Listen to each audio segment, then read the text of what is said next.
Orang 2-3 ini panas dengan isu berkenaan dengan MPP.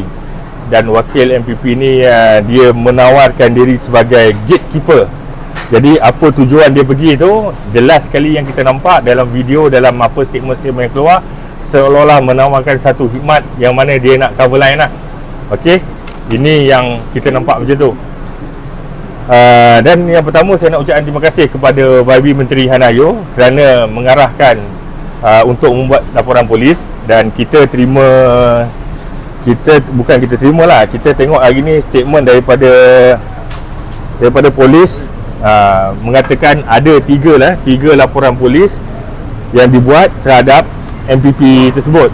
Jadi kita harap polis siasat perkara ini, apakah benar ada aktiviti peras ugut, sebab aduan yang dibuat oleh penduduk mungkin kepada MPP ni untuk menyiasat apakah aktiviti rumah urut ini.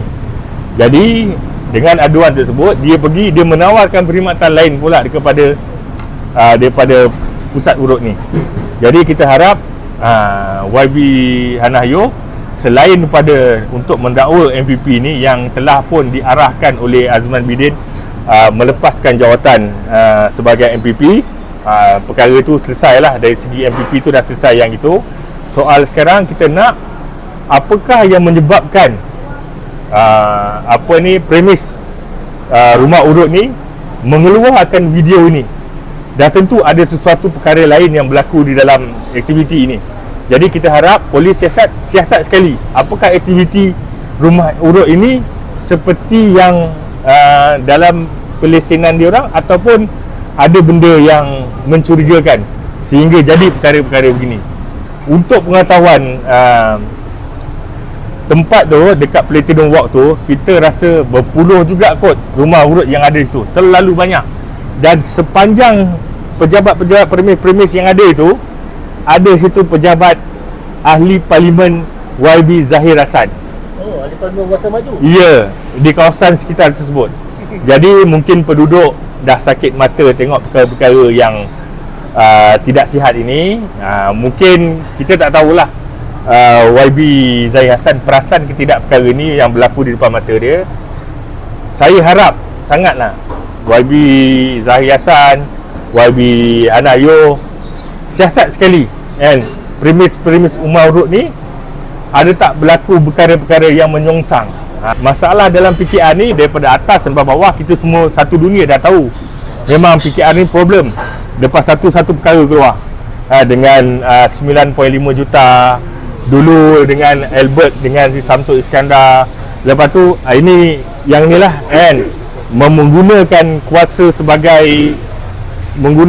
sebagai MPP ni pun cuba nak pau. Dia melihat kepimpinan atas dia, wah dekat atas ni mewah.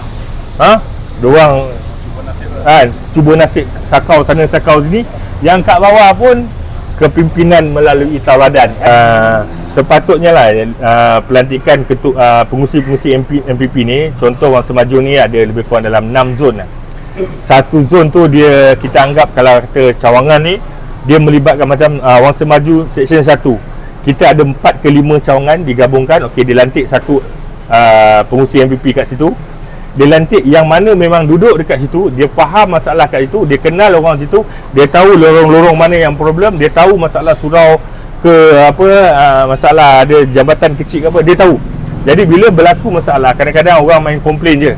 Bila orang komplain, YB yang memegang jawatan ataupun yang nak memberi khidmat kepada masyarakat setempat, dia akan telefon pengurusi MPP ni, kau tahu tak apa masalah kat sini? Dan orang yang pegang ni, dia tahu ni belakang rumah ni, memang kawasan ni macam ni, dia kenal.